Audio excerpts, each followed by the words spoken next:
I wanna be able to speak to those who are on parole and probation.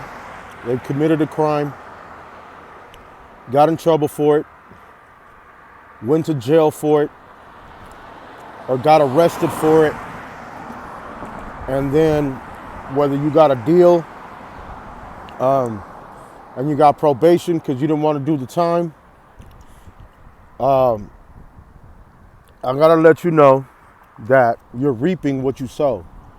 That's the first thing. You already know that. You're dealing with the consequences of your actions. The second thing that I wanted to point out is when you are on probation and when you are on parole, you signed a paper saying that you will abide not only by the law, but the rules and the regulations placed upon you, upon your conviction, that you are going to follow these rules, and if you don't, you have to you're going to be in violation of either your parole or your probation. This is why it's important that when you do your time, especially in the Department of Corrections and Rehabilitations, that you come to yourself and come to the realization of understanding the law and what you've done to break it, what you've done to hurt others, and the damage that you've caused.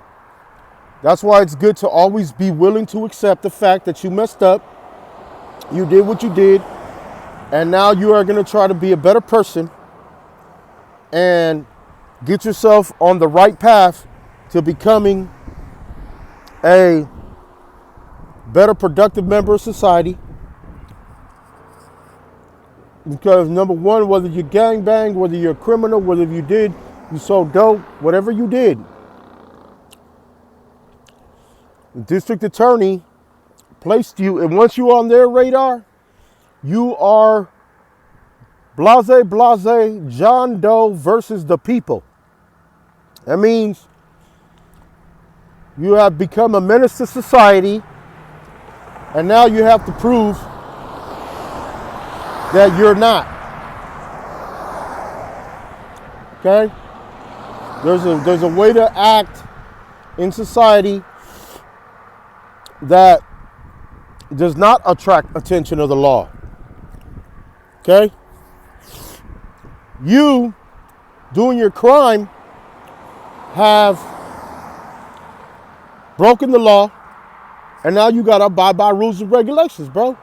You're dealing with the consequences of your actions. You can justify it.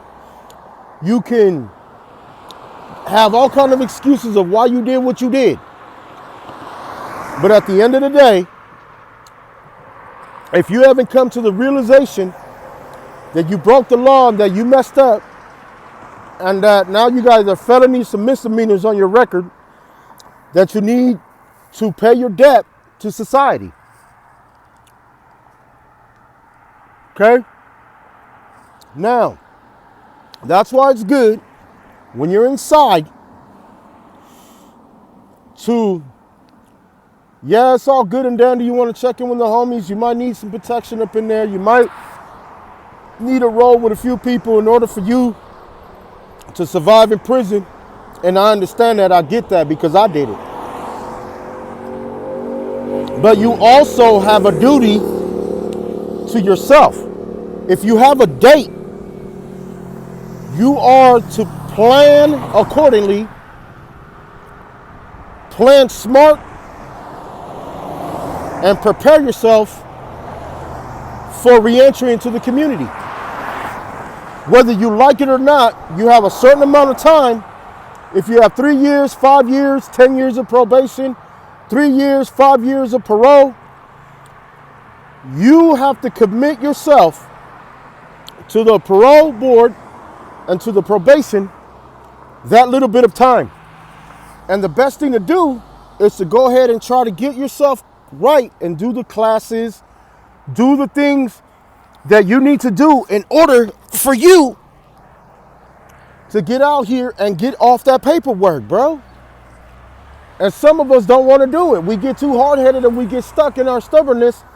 And now we want to do things our way because you're not used to doing things the hard way. You're used to doing things the easy way. That's why you committed a crime. That's why you wouldn't have stole. That's why you wouldn't have robbed. That's why you wouldn't go do things, because you're doing things the way you think you fitly want to do things. And you can't do that. They're trying to get you to get back thinking in the right way, the way everybody else is doing. Get up, go to work and earn your way into doing it. Even if you don't want to do it, you got to do it. One of the main things that I always pinpoint when it comes to re-entry, bro, is using the resources inside to get the ball rolling in the right direction. Setting aside any self-thoughts of the way you do things and pointing yourself and getting yourself in the right track so that way you can get these people to see that you are going to be focused, bro. Check out the second video that I'm making off of this, bro, because it's gonna benefit you, bro, if you listen to what I gotta say, bro, out of experience, bro. All right, God bless, man. Get off that paper trail, bro, and get on the right track.